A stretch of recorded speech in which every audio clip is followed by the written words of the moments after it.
Drums are great fun, but do you know how they're made? Let's go find out. How is it made? A drum!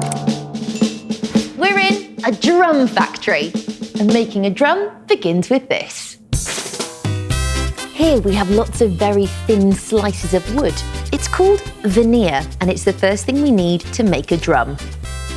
Come with me, and I'll show you how this turns into this.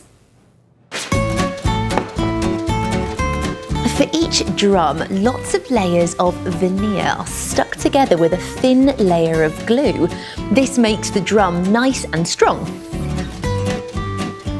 The glued together pieces of wood are now taken to a special machine that keeps them nicely pressed together while they dry.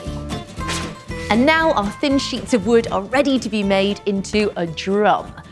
But can you see the wood is still really bendy? That's important because a drum is round, so our wood needs to be able to bend into a round shape. Listen to that wibbly wobbly sound. Doesn't it sound funny?